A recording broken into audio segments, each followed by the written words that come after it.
Une erreur à ne pas faire, sinon vous allez payer double commission en tant qu'acheteur.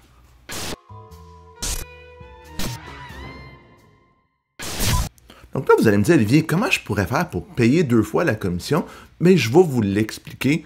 C'est assez simple, puis les acheteurs, s'ils ne sont pas au courant, donc si vous êtes un acheteur, puis encore là, peu importe le type de propriété, que ce soit résidentiel ou commercial, même en location, ben, un acheteur qui n'agit pas de la bonne manière pourrait se retrouver à devoir payer la commission normale, plus une deuxième commission à un courtier qui l'aurait engagé par contrat. Puis je m'explique. Normalement, maintenant, quand on visite des propriétés avec un courtier, on signe un contrat achat, donc un contrat de représentation. On voit plein d'acheteurs, moi en tant que courtier instructeur, qui m'appellent pour l'information sur une propriété. On leur demande même s'ils travaillent avec un courtier parce que c'est notre obligation en tant que courtier représentant le vendeur. C'est quasiment la première phrase qui sort de ma bouche. Bonjour, avez-vous un courtier?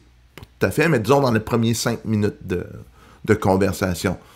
Donc là, des fois, les acheteurs ne le disent pas parce qu'ils ne veulent pas déranger leur courtier.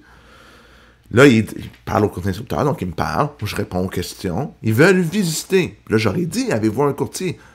Alors, non, ils ne disent pas. Donc là, on les fait visiter, on fait des suivis. Puis là, paf, le courtier qui ont acheté, ils ont signé un contrat, apparaît dans la transaction.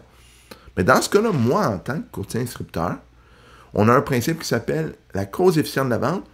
Je ne suis pas obligé de payer le courtier collaborateur. Je peux décider de le faire, mais tu sais, moi, je suis un courtier sur 17 000 au Québec. Il y en a une gang qui n'accepteront pas, puis il y en a une gang qui vont accepter. Donc, si moi, en tant que courtier instructeur, je n'accepte pas de payer le courtier collaborateur parce que je juge que je suis la cause efficiente de la vente, bien, ce dernier pourrait venir vous voir en tant qu'acheteur et dire « Hey, on avait signé un contrat, 2%, 3% de commission, peu importe un montant.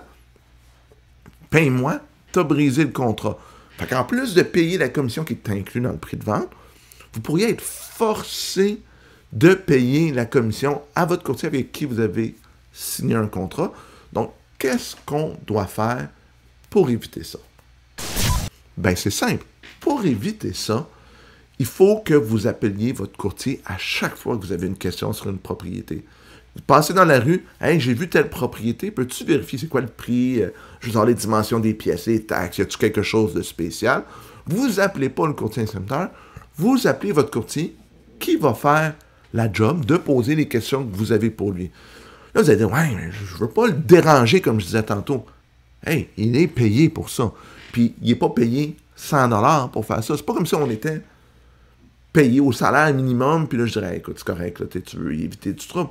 On gagne bien notre vie, donc utilisez-le, utilisez ces services. Puis les courtiers vous le disent souvent quand ils signent des contrats. Puis en tant qu'acheteur, vous oubliez. Puis c'est pas mauvaise foi, là, mais il faut vraiment penser que toute demande sur une propriété passe par votre courtier, parce que sinon, ben, c'est possible que vous deviez payer la commission à votre courtier qui vous représente par contrat, parce que lui ne touchera pas la commission inclue dans le contrat de courtage-vente. Donc, mettons, là, je vais utiliser le chiffre de 10 000 $, la commission dans le contrat de vente était 10 000 $, puis dans votre contrat d'achat, vous aviez une commission de 5 000 $.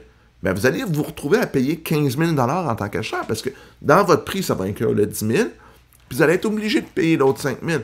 Donc, ça serait niaiseux pour une erreur, probablement de bonne foi, que vous soyez obligé de le faire. Mais là, maintenant que vous avez écouté la vidéo, j'espère que vous allez penser d'appeler votre courtier à chaque fois. J'espère que l'information vous a été utile. Si c'est le cas, faites un pouce en l'air, super apprécié. Abonnez-vous à la chaîne. On va continuer à mettre du contenu immobilier régulièrement. Puis on se revoit la prochaine fois pour une autre capsule. À bientôt tout le monde.